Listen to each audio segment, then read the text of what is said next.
This is Oshkosh Today, your connection to events and organizations in the Oshkosh area. Oshkosh Today is supported in part by the Friends of OCM, Aurora Healthcare, 855 Northwest Haven Drive.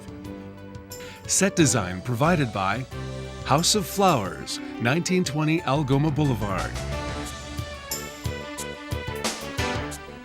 Hello everyone and welcome to Oshkosh Today. I'm your host Emily Mikowski and we have a great show lined up for you today, starting with Casks and Caskets, a perfect fundraiser for the beer drinkers here in Oshkosh. We've also got Habitat for Humanity in the studio to tell us about their organization and how we can volunteer to support their mission. I was able to go on a little field trip to House of Flowers this week and we'll show you some fun and unique ways that you can decorate your house for fall. Then the Uw-Oshkosh Theater Department is here to tell us about their next show, the Laramie Project. And then we'll hear about the Oshkosh Area Community Band's next performance too. Finally, we'll talk about the Downtown Holiday Parade coming up on November 14th and all the fun details we can look forward to this year. Then as always, we'll wrap it up with a segment of Focus on Health. So up first today, we have Mike Engel in here in the studio to talk about casks and caskets. It's hard to say, but thank you so much for coming in. We were just talking about that before. Yes, yeah. And so this is the second year you've been doing it. Can you tell us a little bit about the event itself? Sure. Well, this event is kind of a celebration of the art of home brewing. Okay. But it's also about raising money for local charities. And our chosen charity this year, as last year, is the Oshkosh Hunger Task Force. And last year we raised $4,000 to give to them. Wow, for your first year? Yes. Not bad. Usually, first time events kind of, you have to do it a few years in order to, get some success, see some success. But we were lucky in that everything came together. So this year, the venue is a little bit different. We're at the convention center. And this is on November 2nd, Saturday. It's a Halloween-themed event. Okay. And hence the casks and caskets. Casks for beer and caskets for, Halloween, so forth. So what kind of things can we look forward to on the 2nd then? Well, the event begins at 5, and we've got a great VIP dinner planned for the people that want to take part in that. It's a 5-course meal made by the culinary staff of the convention center, and each course is prepared and served with homebrew. Okay. And we've got some great homebrew to go along with that. And from what I've seen on the menu, I mean, it's going to be just a delight to go and.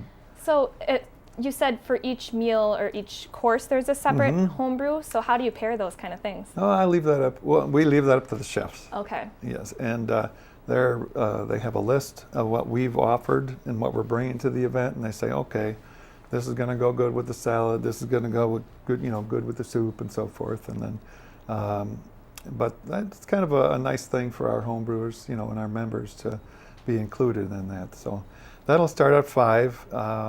The regular tasting event begins at 7.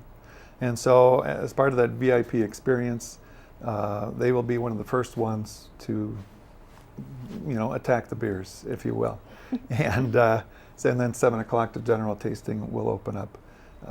So what we've got for people, we've got close to 80 different varieties of really? Home-brewed beer, home-brewed wine, home-brewed mead, and home-brewed cider, the hard stuff. So, and I think there'll be some soda as well. Okay. And we'll have designated driver tickets too. The ticket costs, and don't believe we've talked about that yet, $30 in advance. And we have a lot of different places that they can go and purchase those, but this year we're online. So they can go to our website, either realsob.org or casksandcaskets.org. Okay, and do you need to purchase tickets in advance, or can you get them the night of? If you want to save $10. Okay. There will be $40 at the door for general tasting. The VIP dinner will be $65. And then they'll get, the advance tickets or the advance tasting. Excellent. And we guess that there'll be about a half an hour for them to, mill around and do their tasting before the general public gets here. Great. So this sounds like a huge event here. So what's the goal, the entire goal of the event? I know you said it is to benefit charity. Could you elaborate a little bit on that? Well, I guess it's twofold. Initially, we'd like to introduce the art of home brewing to people. And for those who have not tried it, a lot of our members have been brewing for many, many years. And so, they can pass on that experience in the art of home brewing. It's not hard. A few basic, ways to, there's a lot of ways to do it, a lot of different types of equipment, but we've got some members in our group that are making some fantastic stuff just with a pail and a, so it's really all about sanitation. But if you've never tried homebrew, you really have to do that. And I understand you're a home brewer yourself. Okay. Can you tell us a little bit more about the Society of Oshkosh Brewers? Sure. We were established in 1991. And we get together every month at Amaro's Public House, his nice hall back there. And we go through tips and, a little bit of training. We had last month, we had one of our members, he talked about freezing yeast. Oh, okay. And so where you keep the yeast in the freezer and in small vials, and then when you need it, you just take it out,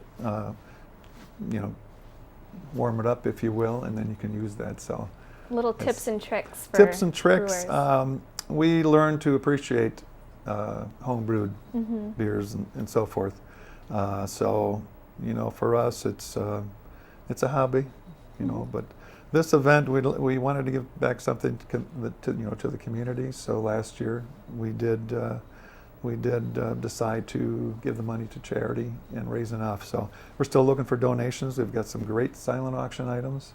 We're giving away door prizes. There'll be snacks. There'll be live music there from the Whiskey Sours.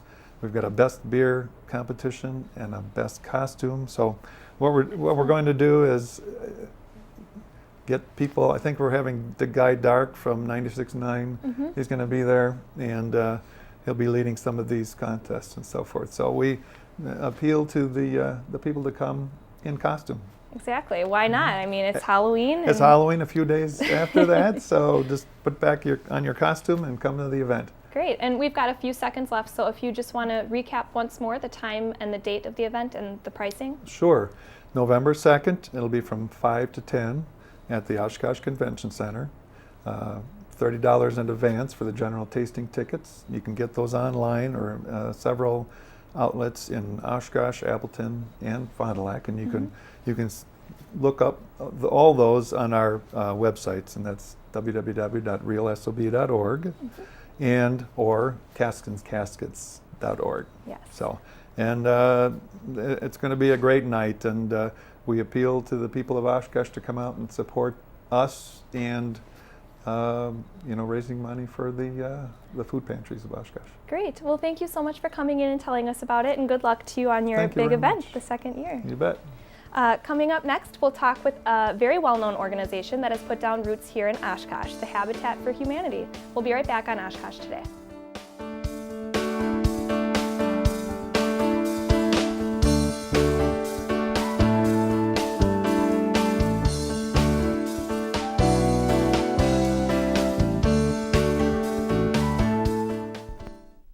Take it slow, take it slow, take it slow. When we see a roundabout, take it slow. Let me pick the correct lane and take it slow. When we see a car approach, we yield to the left. When we're in that roundabout, we don't pass anybody yet. Take it slow, take it slow, take it slow. Visit WisconsinRoundabouts.com for more info from the Wisconsin Department of Transportation. It's not just what you say, it's how you say it. So listen. The most basic human need is to understand and to be understood. But most people do not listen. They listen with the goal of responding. In the word listen are the same letters that make up the word silent. It is through silence that wisdom comes. Focus on others in order to better understand their points of view. Speak your piece and listen. Visit the OshkoshCivilityProject.org and sign the pledge.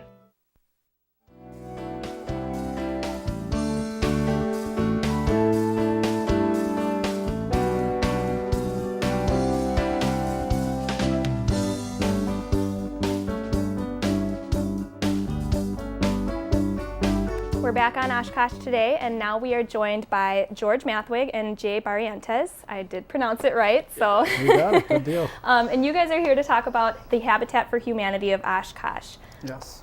So first of all, thank you so much for joining us today. Oh, thank you. And if first you just want to tell us a little bit about your organization here. Well, Habitat for Humanity Oshkosh is a Habitat for Humanity. Our main mission is building homes, or a new home ownership program. But our main mission is to provide decent, affordable houses for our families. That is our main mission. But we're so much more than that. We partner with our families. We partner with businesses. We partner with government agencies to bring about a sense of community. Our volunteers, our partnership with our volunteers, and that's really what we're all about. Great. And I know a lot of us have heard about Habitat for Humanity and seen commercials and that kind of thing. But we don't know much about it being in Oshkosh. Can you elaborate a little bit on that for us? Yes, Habitat for Humanity Oshkosh is its own separate autonomous organization that was formed back in 1989. We are part of Habitat for Humanity International, which is the greater organization. It's located in Atlanta, Georgia.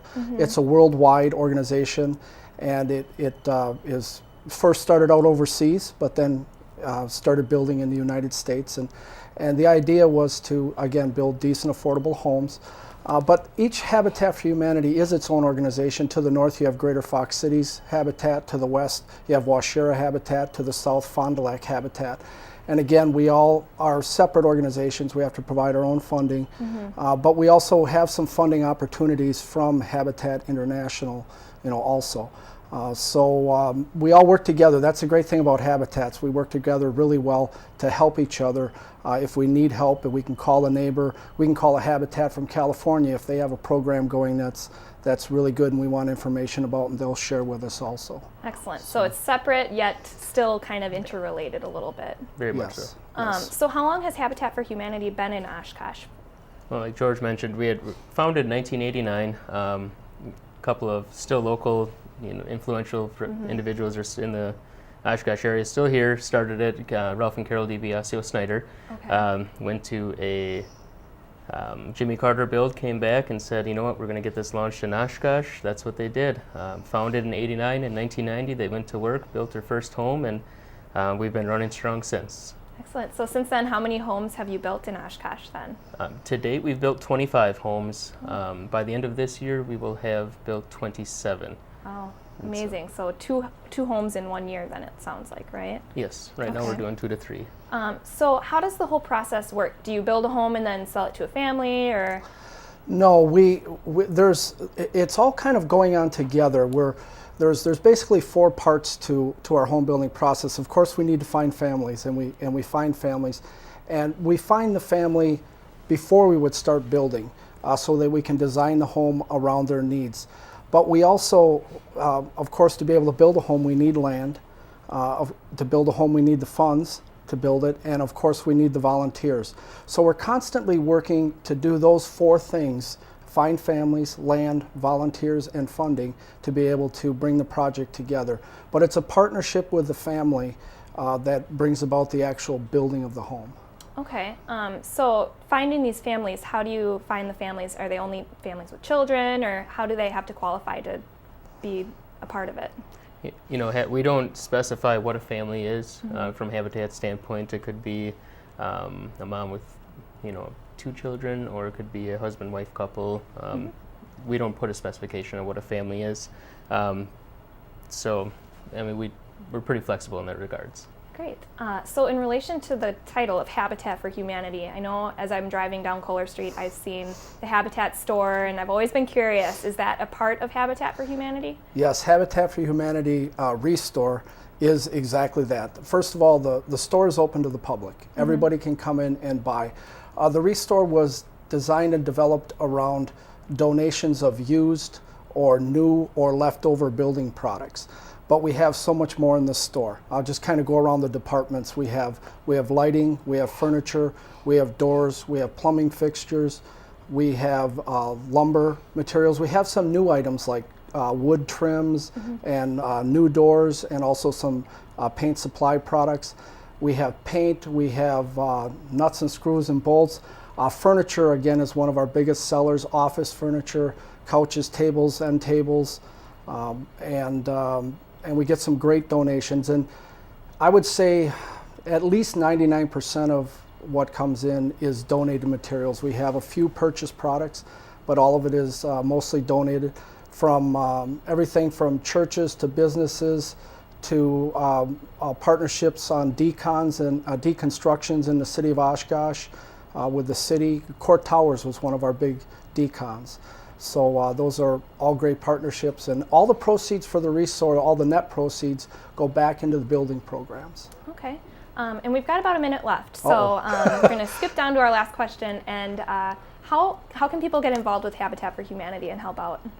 You know, there's a number of ways to get involved with Habitat. That's one of the greatest things about Habitat is, you know, opportunities to volunteer on the build site or at the restore that we just talked about. But beyond that, you can get involved with one of our subcommittees through fundraising and whatnot. There's a various of them, or you could serve on one as on our board of directors, provide a lunch or anything. So. All right, and you have a website, and I know you have a Facebook page. Absolutely, Yes. Okay. absolutely. We have a Facebook page. Look us up, Facebook /Habitat Oshkosh, and otherwise we are at habitatoshkosh.org. All right, and people can go there to get more information about your organization or even volunteering. Absolutely. Yes, definitely. All right, great. Well, thank you both for coming in today and telling us about the Habitat for Humanity in Oshkosh, and we hope to have you in again soon. Well, thank All you. right, thank you.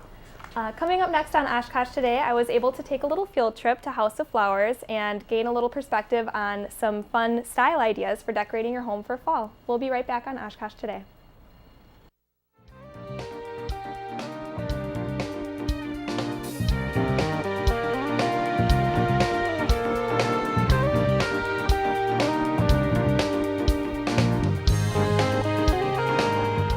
Are you ready for some football? Are you ready to party? Join us at the Oshkosh Hilton Garden Inn for Cerebral Palsy of Mid-East Wisconsin's ultimate tailgate party. Enjoy tailgate buffet, beer, wine, soda, jello shots, and more. The raffles, games, prizes, all while watching the Packers whoop up on the Bears. For tickets, call 424-4071 or visit cpmideastwis.com.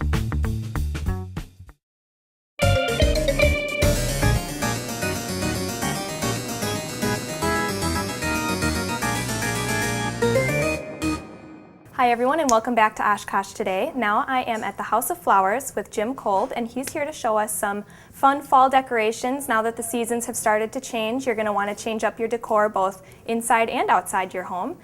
So what do you have to show us today, Jim? Well, we're concentrating pretty heavily on tablescapes that we can transition from fall all the way into holiday, and maybe just change things up a little bit as the season is progressing.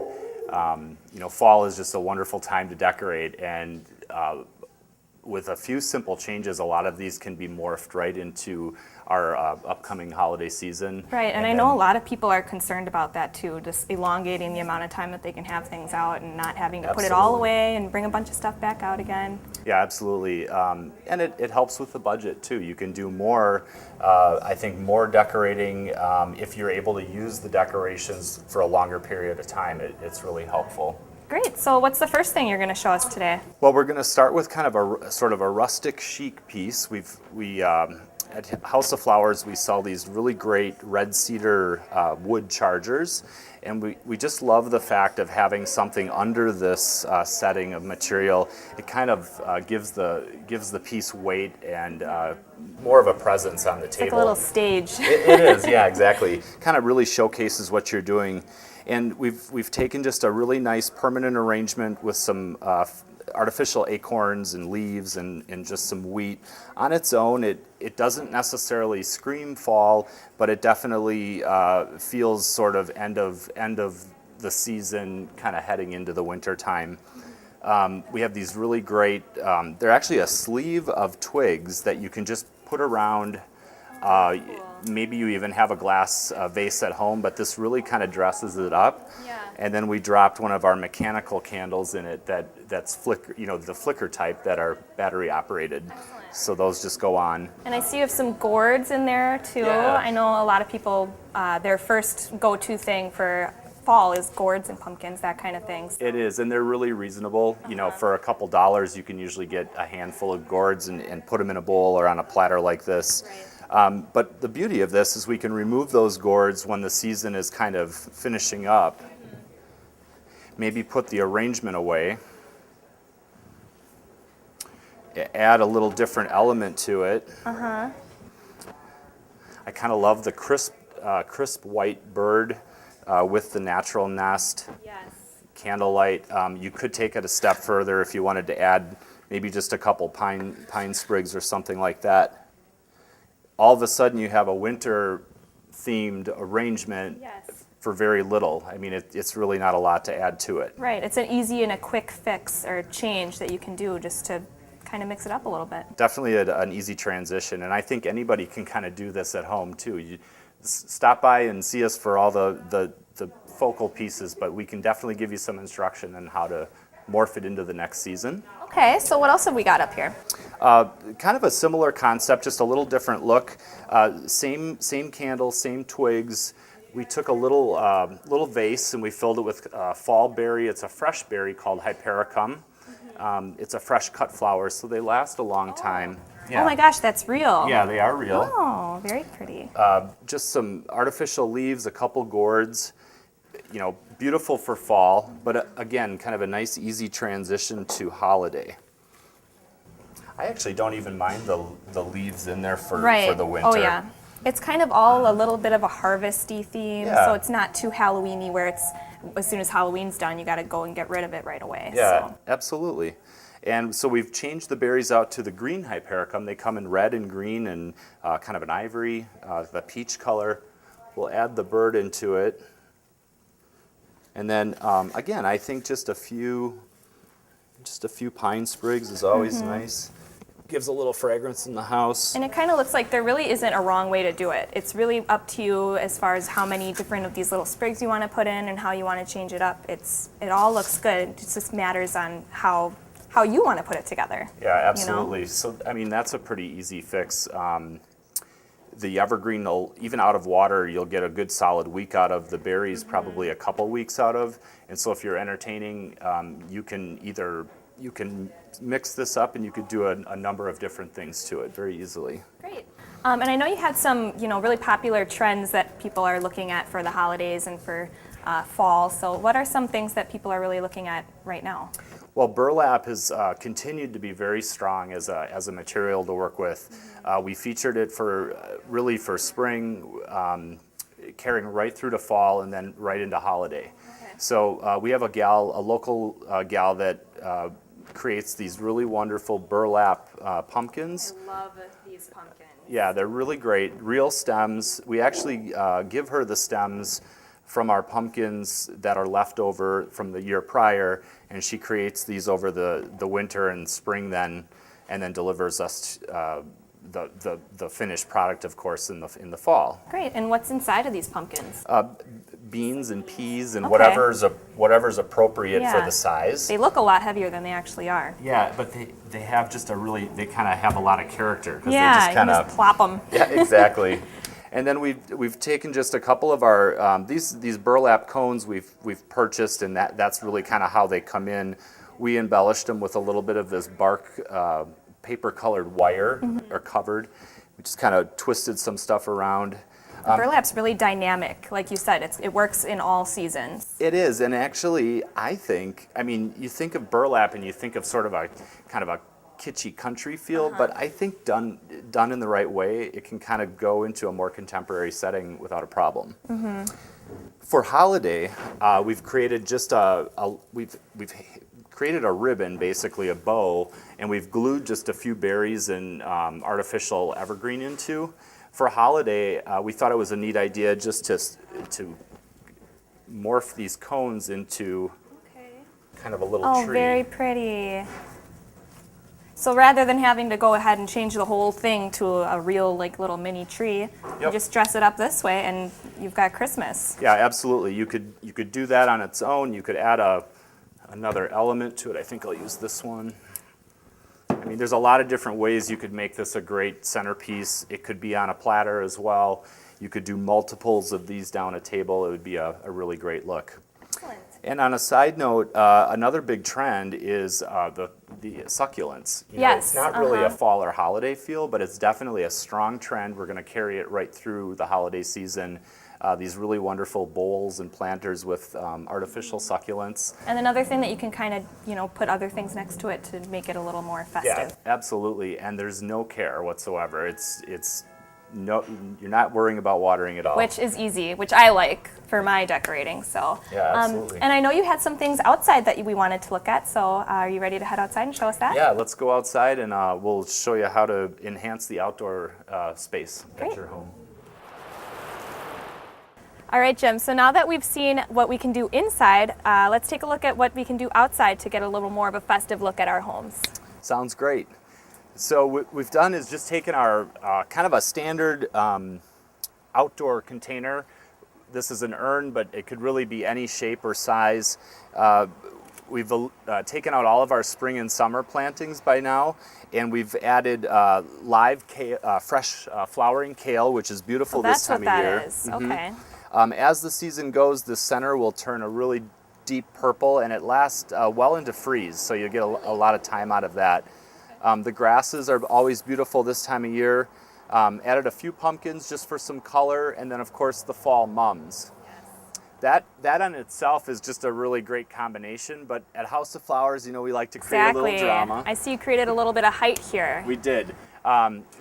We have these birch poles available really all year long, but we really love using them in the fall and in the winter just because it's a nice structure that can handle all kinds of wind and tolerate all the different elements that we have. The birch poles are different widths, but they're all about this size, and they're in that like $10, $12 area, which isn't bad, I don't think, at all. And are you able to reuse these kinds of things year after year? Yeah, absolutely. Once the birch is in place, we just took three poles and put them up the center, which on its own, again, is kind of beautiful, but we just thought we would take it a little different direction this year and add some interest with some cross pieces. And you'll definitely get multiple years out of those, so the investment is a good one, I think. Great. Well, thank you so much for having us out here and showing us all these fun fall decoration ideas, and we hope to come back soon. Absolutely, appreciate it. We'll be right back with more Oshkosh Today right after this.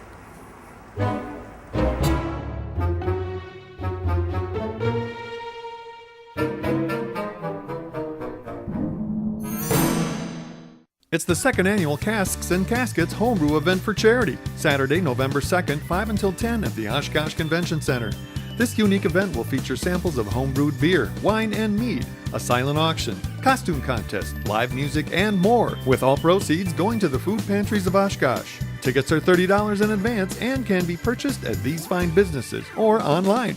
Don't miss Casks and Caskets, Saturday, November 2nd, 5 until 10 at the Oshkosh Convention Center.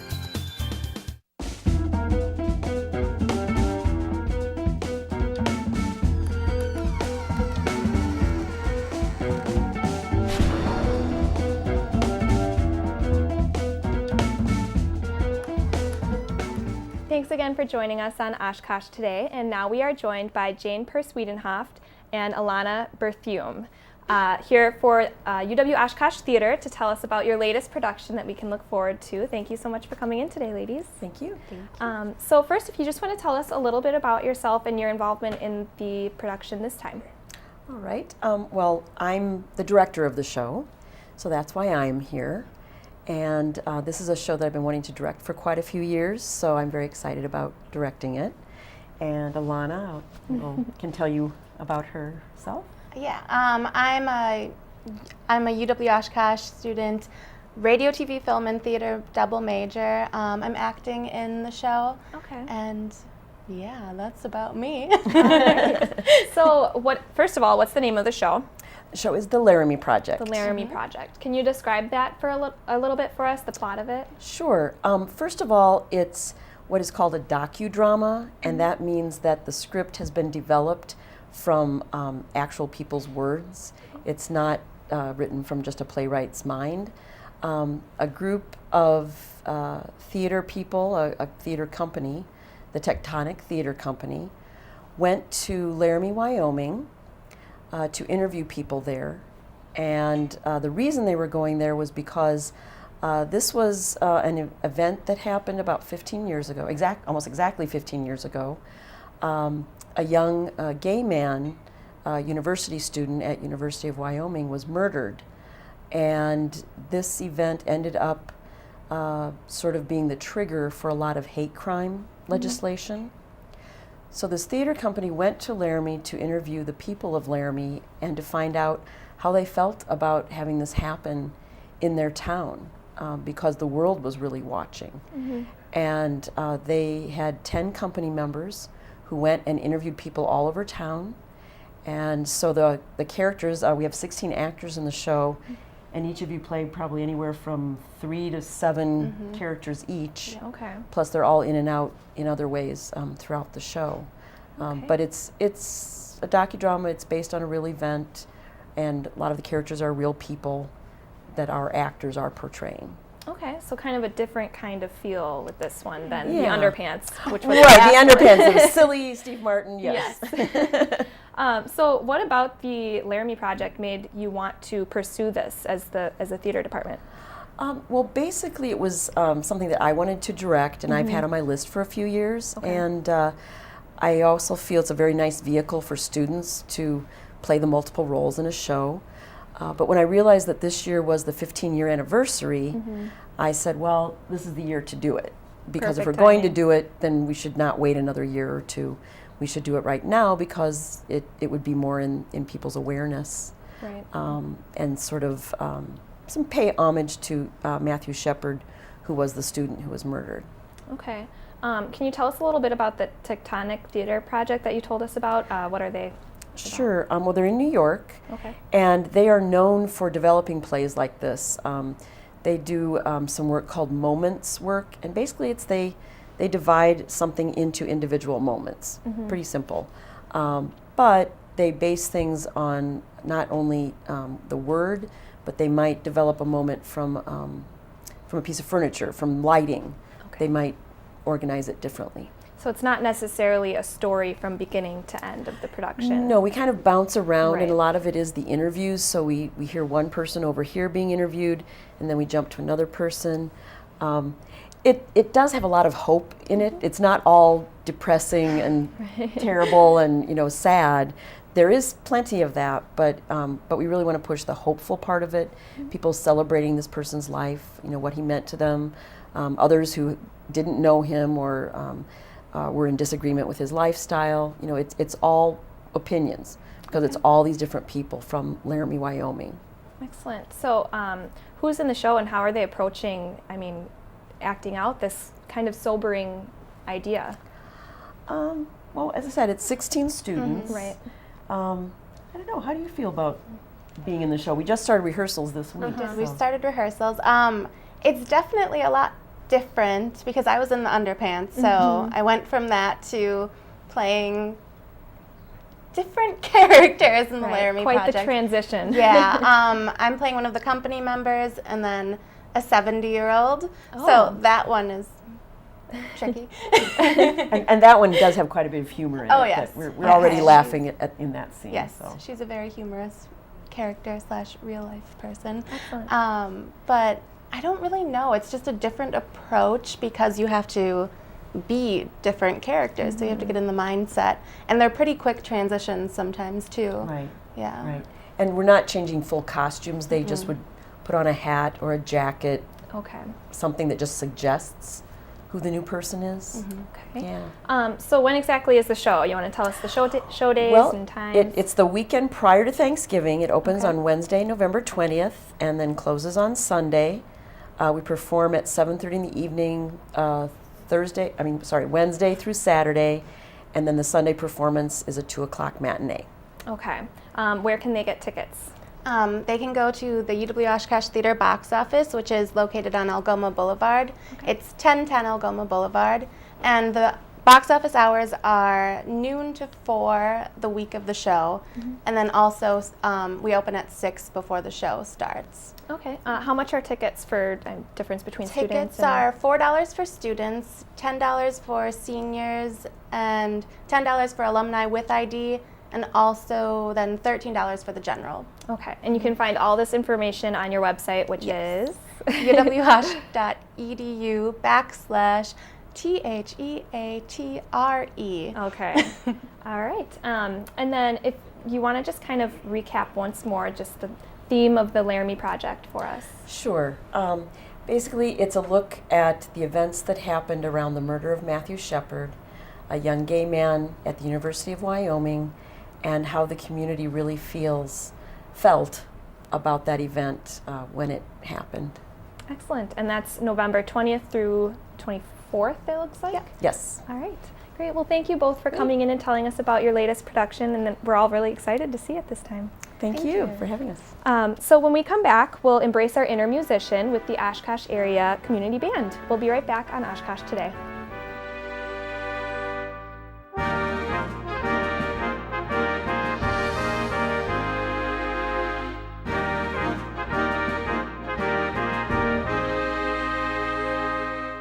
Hi, I'm Mayor Bergtauer, and I'm asking for your help. The city has several boards and commissions that play important roles in just about every aspect of local government. Whether it's the Parks Board or the Landmarks Commission, these and other boards act as a forum for citizens to address their concerns and questions about Oshkosh city government. The boards also provide members the opportunity to make positive suggestions to the council or city staff to move the city forward. So here's where we need your help. For our city to work effectively, we need active citizen participation. Many of our boards and commissions currently need members. We're asking for just a few hours of your time each month to serve on one of our boards or commissions and help to ensure a strong democratic process. So please consider serving on a city board or commission. For an application, visit the city website, stop by the city manager's office in City Hall, or call 236-5000. Thank you for your interest, and we look forward to your possible involvement.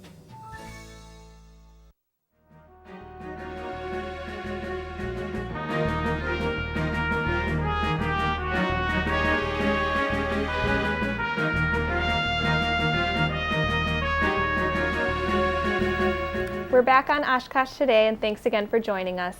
And now we are here with Stan Klein from the Oshkosh Area Community Band, here to tell us about a show you have coming up. Thank you so much for coming in today, Stan. It's my pleasure.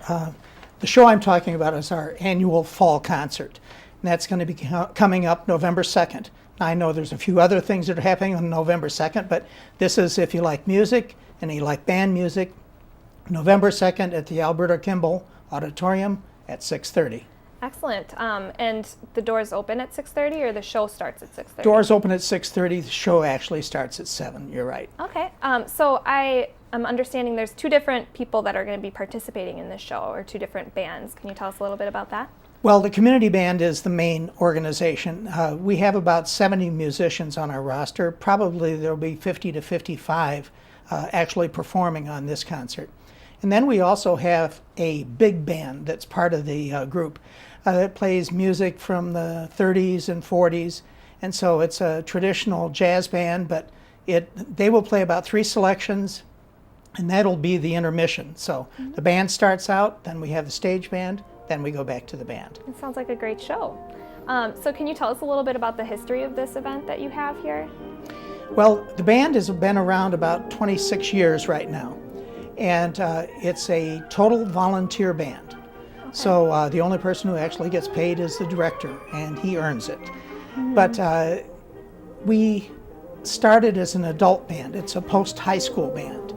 And so by doing that, people who have played starting in whatever grade you did and you want to play again, you can come and join us. And you don't have to audition. That's the best part about it. Excellent. So it's really nice for people who are so involved in something and then they get done with it and it's like, what do you do now, you know? Exactly. And there's no age limit either, aside from being out of high school. So we actually have members in the band right now from 18 to in the 80s. Okay. So how many people do you have in the band currently right now? Right now, probably about 55 for this concert. Okay. And what's so special about this event? I know, first of all, it's free, but what else can you tell us? Well, this particular concert is going to feature several of the different sections of the band. For instance, I play clarinet, and so We have clarinet calypso, which features the clarinets. Oh, okay. Then we have trumpets in stereo. Guess who that features? And they're actually going to be standing on both sides of the stage, so it's actually going to be a stereo effect. Very cool. The flutes are featured in Meditation, which is a very nice, soft flute piece. And then a very interesting one is dueling xylos. If you've heard dueling banjos, this is the same music, except we have a marimba and a xylophone dueling it out. So that's fun. That's awesome. It sounds like such an interesting, like unlike anything you would ever expect to see at a show like this. So it's a very interesting thing, and we just enjoy playing. We enjoy playing, but we enjoy playing for an audience even more. And I know you said that the makeup of the band is post-high school students. And are you sponsored by anyone? Actually, we're part of the Oshkosh Recreation Department. Okay. We're one of two organizations. The Oshkosh Choraleers is the other one. We get to use the West High School band rehearsal room for us, and we also get a discount on the Alberta Kimball Auditorium. However, we are our own organization. We do our own fundraising, and we are not supported by the city or the school district at all, except for the use of the band room. Okay. And I know you have another thing coming up closer to Christmas called the Christmas Sing. Can you tell us a little bit about that? Right. That actually is even older than this concert. The Christmas Carol Sing features the band and also the madrigal singers from North High School, West High School, and from Lourdes. And the nice thing about it is they all perform, and then the audience gets to sing along with them. So where else are you going to get to sing and have your voice sort of be hidden but be able to sing Christmas carols? How fun. And this year we are having a free will offering. We've done that many times, but this year the free will offering will go to benefit the Day by Day warming shelter here in Oshkosh. This is the first time we supported them, and well, they're only a 2-year-old organization, and I think they're very worthy of the support of the free will. And to get in, it's free. Excellent. So where can we get more information about not only the Christmas Sing, but also the upcoming show that you have going on? We do have a website, oacb.org, so you can go on to that.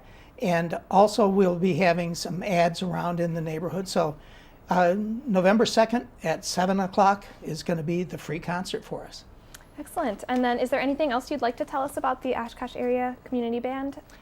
If you'd like to play, please join us. Like I said, there's no auditions. That's a nice thing. You don't have to worry about if you haven't played for 20 or 30 years. Come and sit in. If you feel like you still want to get back into it, we'd be happy to have you. Excellent. And then one more time for more information, I know you had a phone number and an email address that people can also look for. Okay. oacb.org is the other thing. Otherwise, the phone number is 920-203-7309, or my own email is sklein@new.rr.com. Excellent. Well, thank you so much for coming in, Stan, and telling us about your latest show that we can look forward to. And I know we're all looking forward to the Christmas Sing as well. Thank you. So you'll also be able to see the Oshkosh Area Community Band possibly in the holiday parade. We'll find out next on Oshkosh Today when we hear about other details we can look forward to in the holiday parade as well.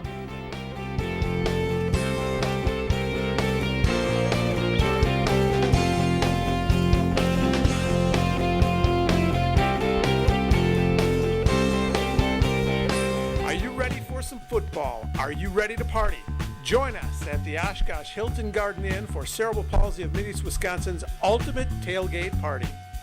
Enjoy tailgate buffet, beer, wine, soda, Jell-O shots, and more. The raffles, games, prizes, all while watching the Packers whoop up on the Bears. For tickets, call 424-4071 or visit cpmideastwis.com. It's the second annual Casks and Caskets Homebrew event for charity, Saturday, November 2nd, 5 until 10 at the Oshkosh Convention Center. This unique event will feature samples of homebrewed beer, wine, and mead, a silent auction, costume contest, live music, and more, with all proceeds going to the food pantries of Oshkosh. Tickets are $30 in advance and can be purchased at these fine businesses or online. Don't miss Casks and Caskets, Saturday, November 2nd, 5 until 10 at the Oshkosh Convention Center.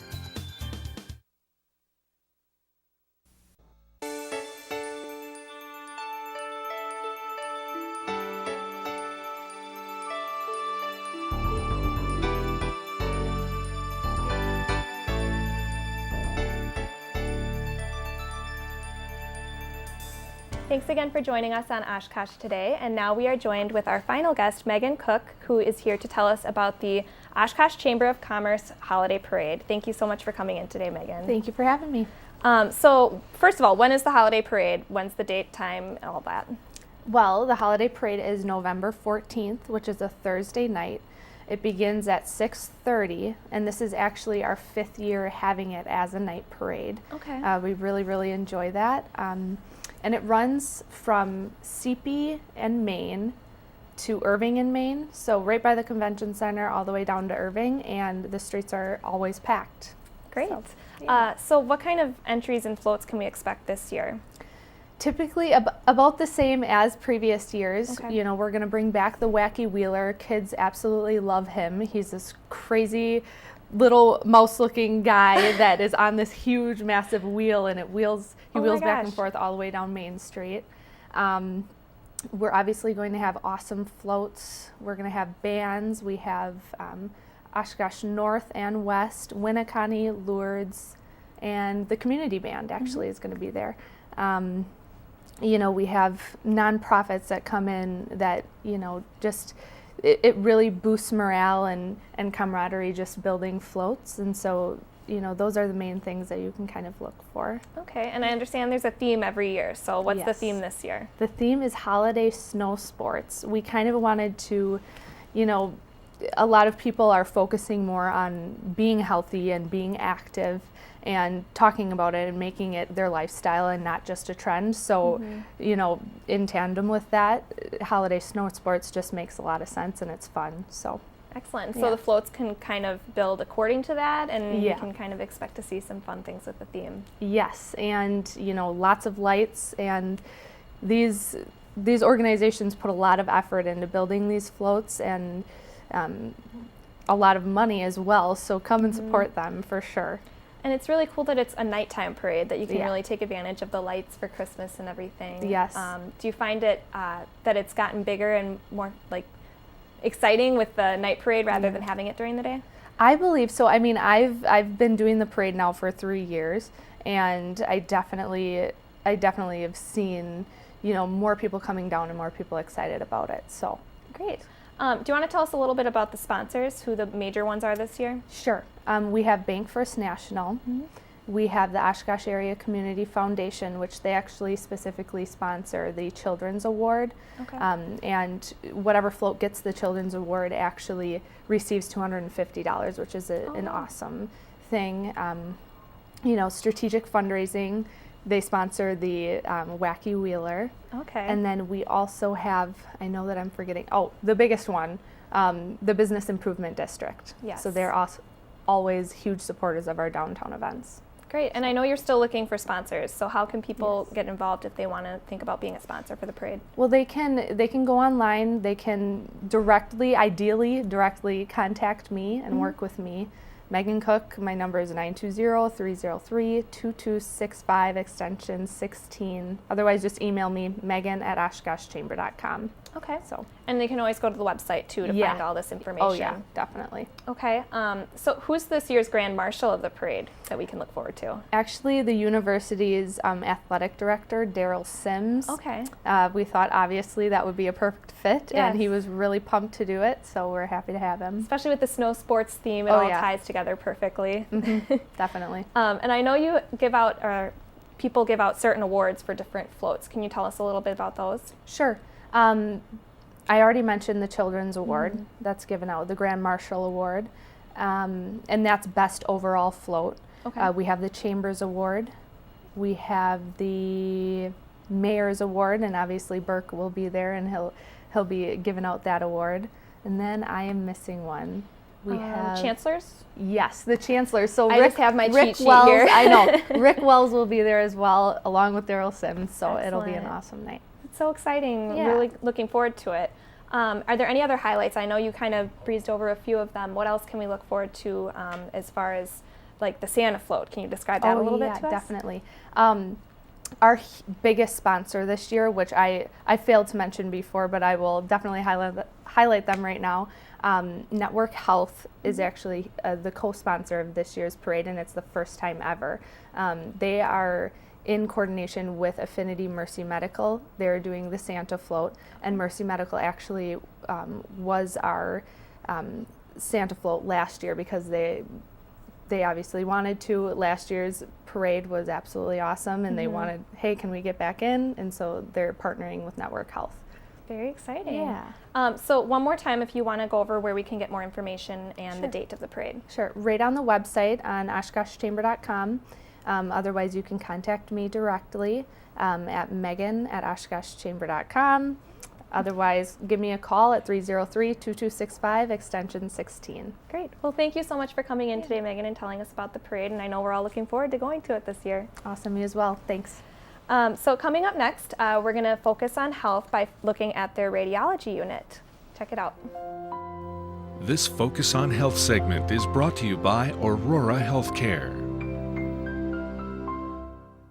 Hello everyone and welcome to Focus on Health. I'm Ted Stefaniak. Today we're at Aurora Medical Center and we're in the radiology department, and we're going to be doing something a little bit different today. We want to take a look at how they do x-rays, MRIs, CTs. We're going to show you also some groundbreaking things that they're doing here, a first of a kind in the country with CT. That's coming up in just a moment. But first I want to introduce Shannon Sadowska.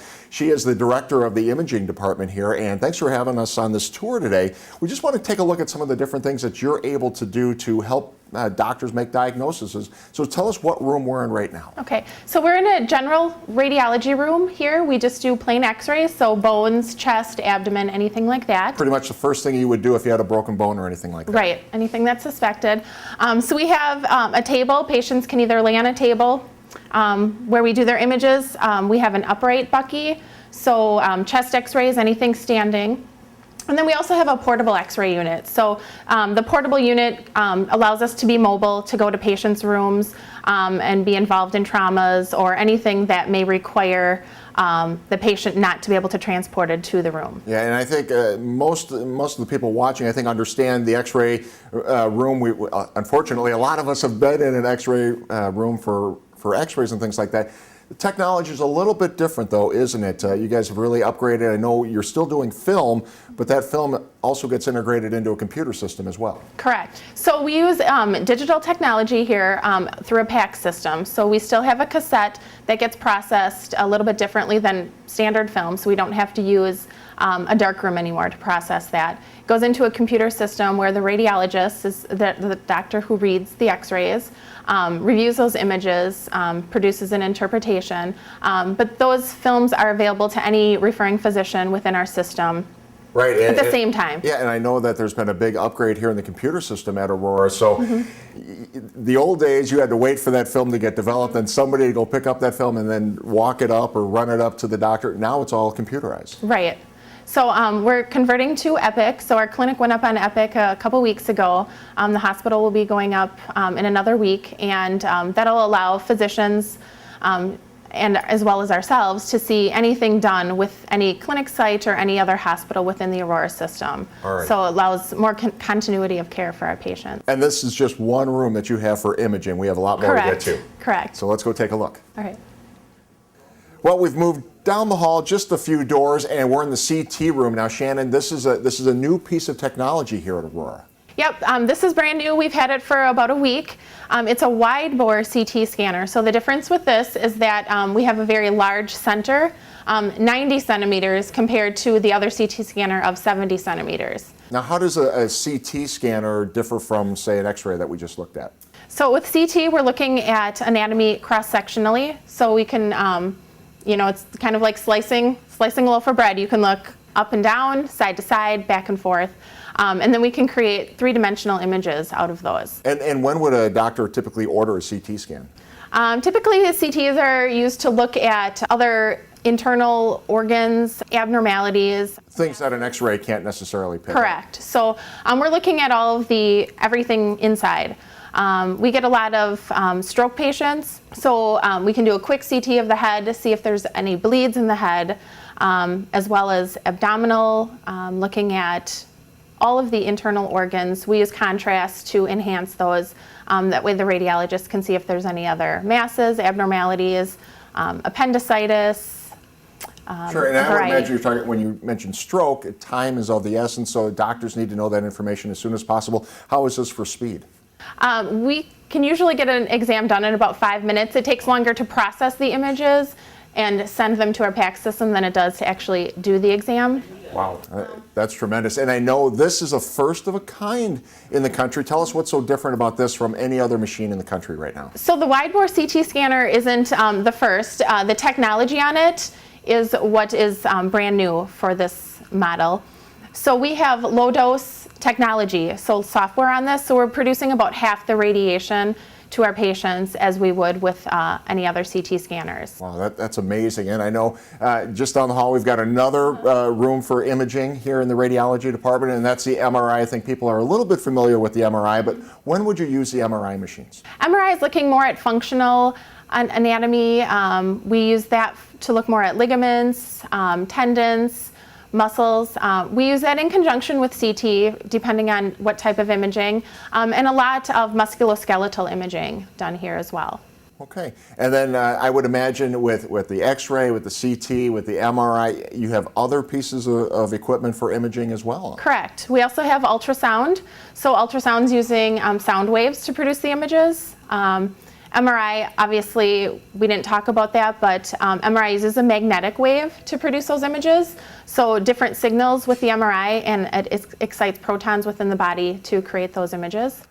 So Shannon, I would imagine all these things tie in together to make a better healthcare experience here at Aurora using all these imaging devices. We want to thank you for taking some time and giving us this tour today. Thank you. All right, and we'll see you next time on Focus on Health. This Focus on Health segment has been brought to you by Aurora Healthcare.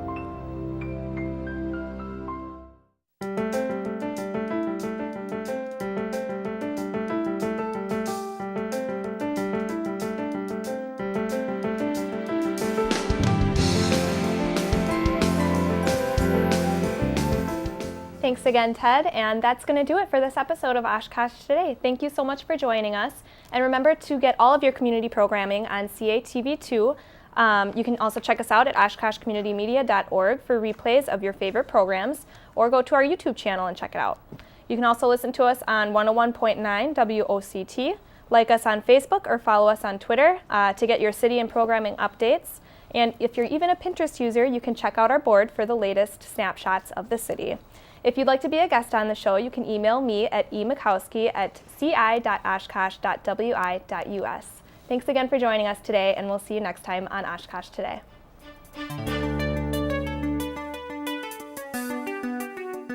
Oshkosh Today was supported in part by the Friends of OCM, Aurora Healthcare, 855 North West Haven Drive.